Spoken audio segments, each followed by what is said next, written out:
In recent months, Nigeria has continued to witness a trend many call the Japa syndrome, with some foreign airlines saying that many citizens were still leaving the country as they recorded full load factor in their outbound flights in recent times.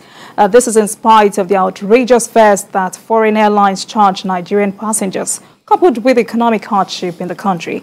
Findings revealed that it had become difficult to get seats at short notice from most of the foreign carriers that operate in Nigeria, even for economy class, which price has risen to an average of 1.5 million to 2 million naira, depending on the airline and destination. Mikhail, we know a lot of people are selling their assets just to, leave this country. Yes. To many Nigerians, Nigeria is hell on earth. For me, I have no plan to Japa. If I didn't Japa when the Abacha goons wanted to kill me, and I had the opportunity, I was even a 9-year visa from France at that time, and I didn't Japa. Why will I Japa at this time?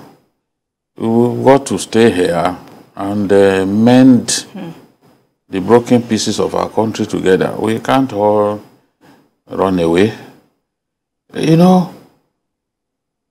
I've seen friends, some of them earning in excess of 1 million a month, who decided to just leave.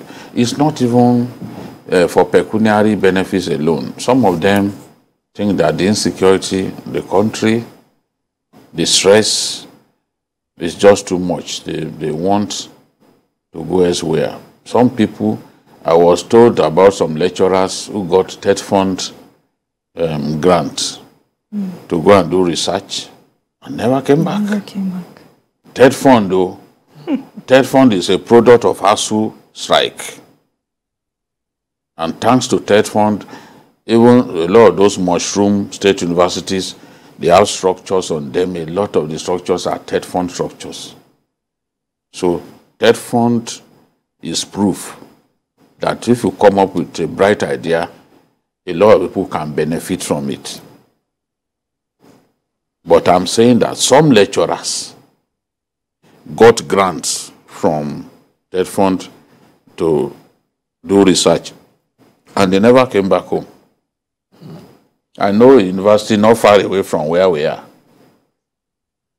that some of their lecturers, they just went to do research and they japa.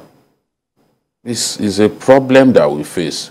The other day, you saw doctors, hundreds of them, writing an exam that will enable them to go and work overseas. It has never been this bad in our history. People don't want to stay in Nigeria. If people find the opportunity, even footballers were choosing in the past. They will cherry pick what country to go and apply their trade.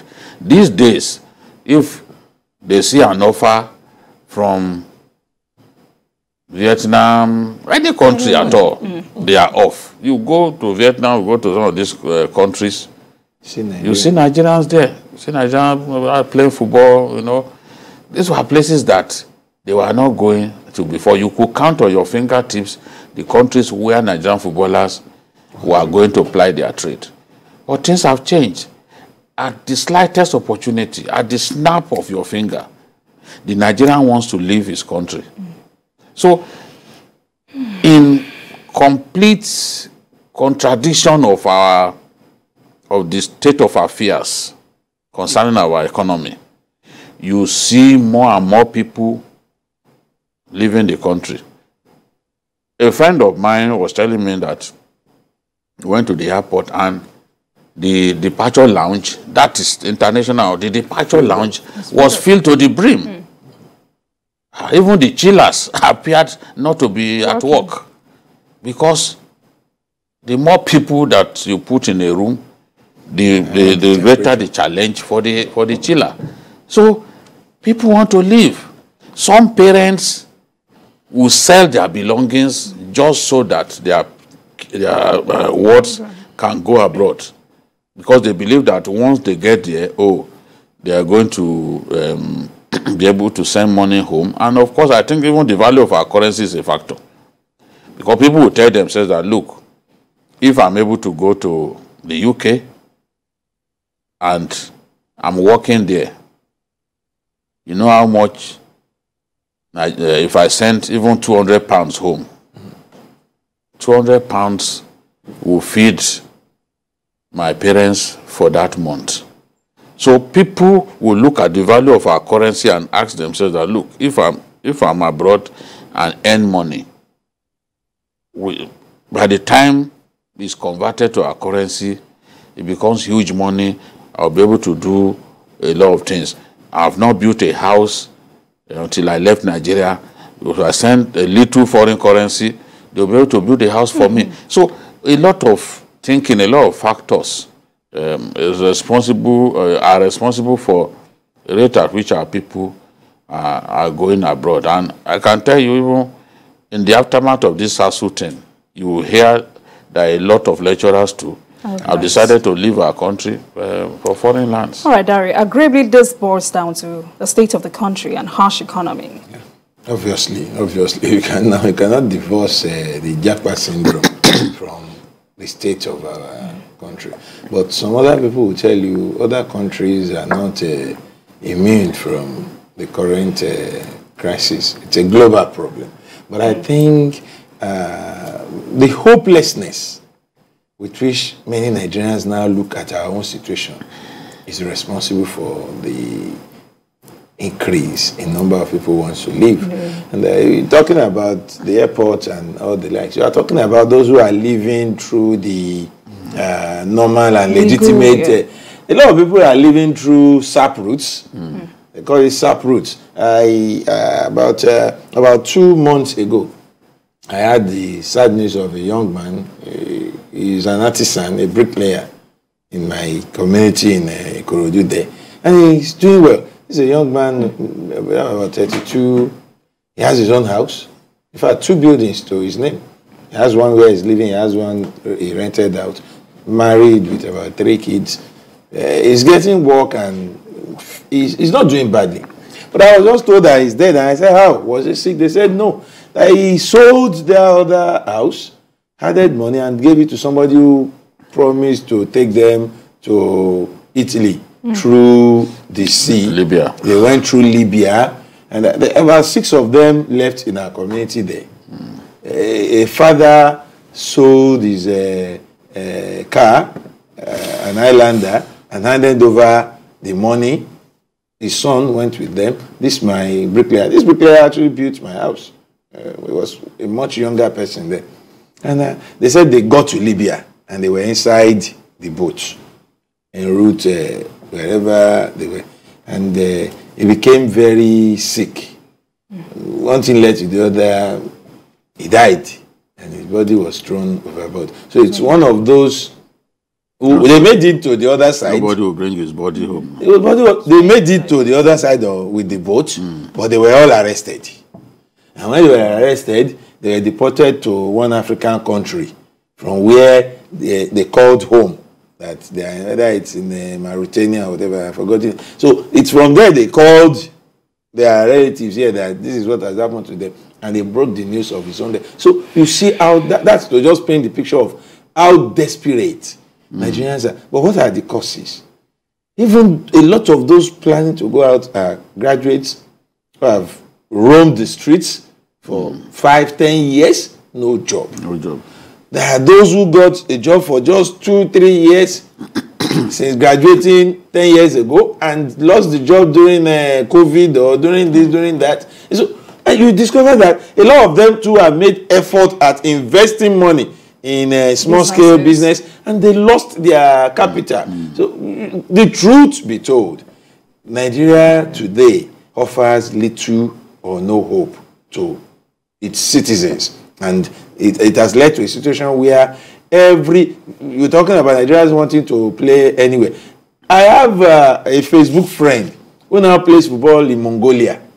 And I asked him, Mongolia and Nigeria, when it comes to football, I think Nigeria is better off. You should better be playing for Remo Stars, where you get some 50, 60, something to keep your... But where there seems to be no hope, people reach out for survival. Right. And that is what... And if you look at the cost of flight, one will expect that this would discourage people. But it's not so.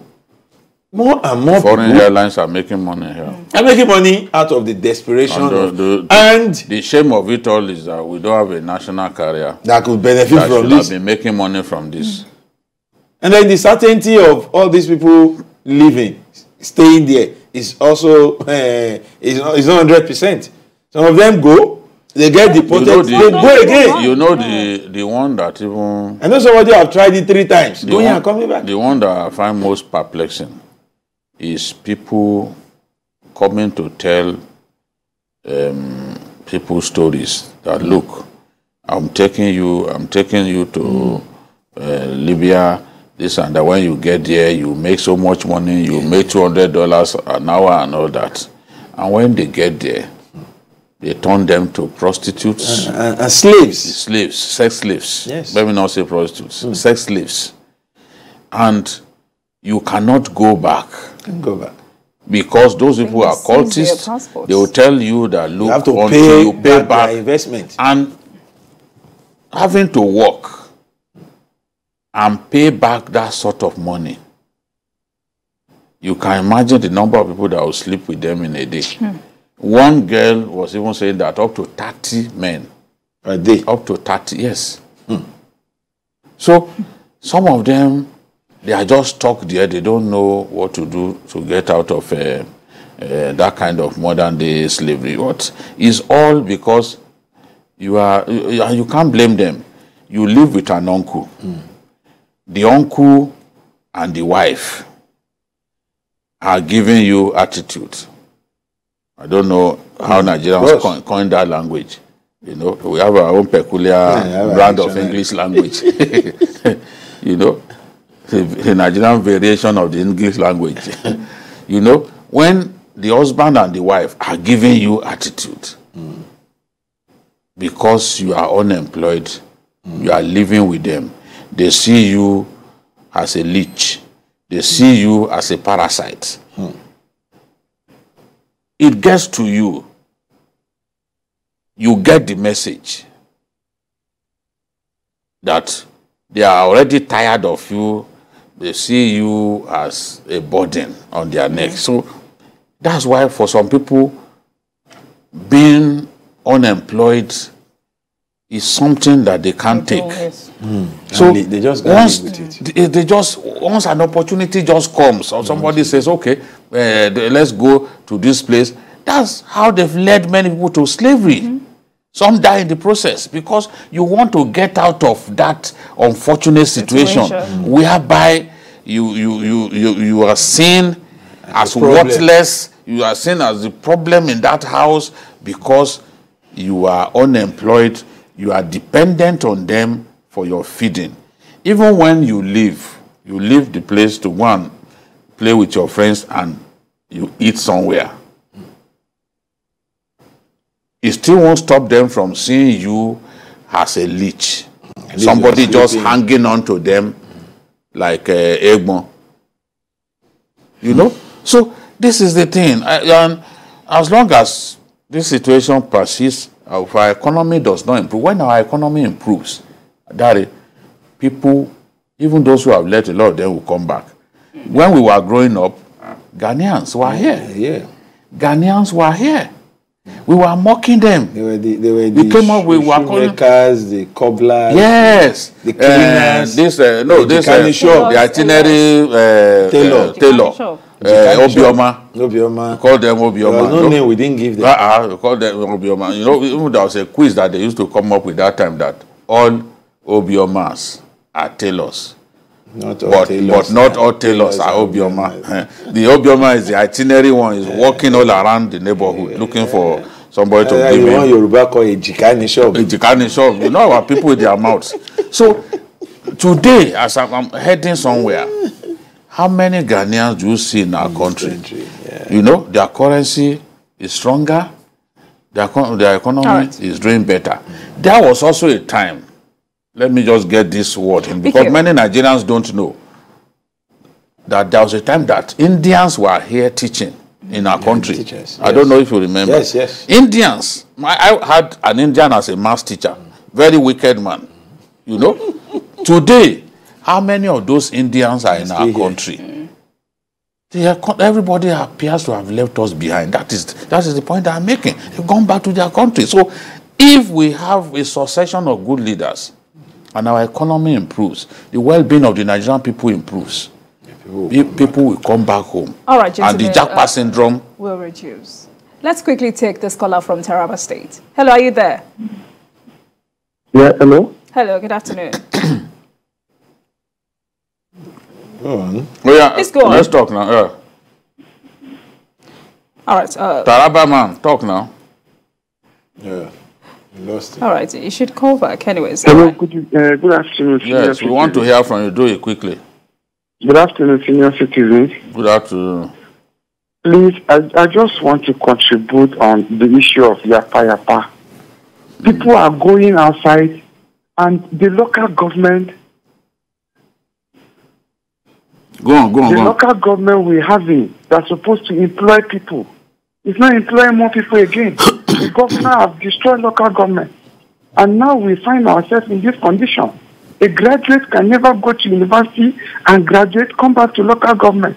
But in the 60s, 70s, even up to 90s, we have people that are graduating from university coming down to the local government. It is only the local government that will reduce the level of unemployment in Nigeria. But without that, honestly, we have a long way to go. All right. The state government have All right, thank you very much. government. Thank you for your contribution. Thank you very much. All right.